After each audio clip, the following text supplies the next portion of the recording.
पहला गोलमेज सम्मेलन फर्स्ट राउंड टेबल कॉन्फ्रेंस। परिचय। गोलमेज सम्मेलन ब्रिटिश सरकार द्वारा भारत में संविधान सुधारों पर चर्चा के लिए आयोजित बैठकें थीं। कुल 3 गोलमेज सम्मेलन हुए थे। पहला गोलमेज सम्मेलन 12 नवंबर 1930 से 19 जनवरी 1931 तक लंदन में आयोजित किया गया था। प्रमुख बिंदु। आयोजन की पृष्ठभूमि। 1928 में नेहरू रिपोर्ट के जवाब में मुस्लिम लीग और अन्य अल्पसंख्यकों की असहमति के चलते ब्रिटिश सरकार ने भारत सरकार अधिनियम 1919 की समीक्षा करने का निर्णय लिया। 1929 में लॉर्ड इरविन ने गोलमेज सम्मेलनों की घोषणा की।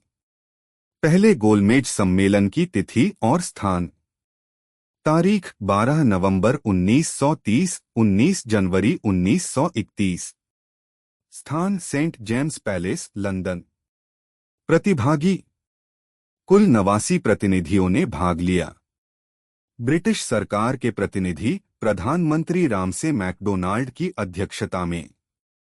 भारत से रजवाड़ों के प्रतिनिधि, विभिन्न धार्मिक और सामाजिक समूहों के प्रतिनिधि, हिंदू महासभा, मुस्लिम लीग, पारसी, सिख, ईसाई, अनुसूचित जाति आदि। कांग्रेस ने इस सम्मेलन का बहिष्कार किया क्योंकि उस समय गांधी जी और अन्य नेता जेल में थे, सविनय अवज्ञा आंदोलन के कारण। मुख्य चर्चा के विषय।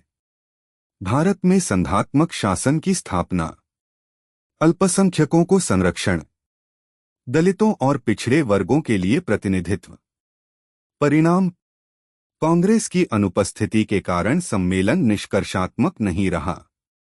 हालांकि कुछ प्रारंभिक सहमतियां बनी, जैसे कि भारत को संघात्मक संरचना देना और अल्पसंख्यकों के अधिकारों की चर्चा।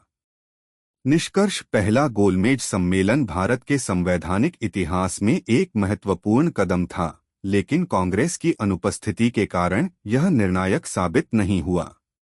इसके बाद गांधी-इरविन समझौते के अंतर्गत कांग्रेस ने दूसरे गोलमेज सम्मेलन में भाग लेने का निर्णय लिया। अगर आप इसके बाद दूसरे और तीसरे गोलमेज सम्मेलन का इतिहास भी जानना चाहें तो बताइए।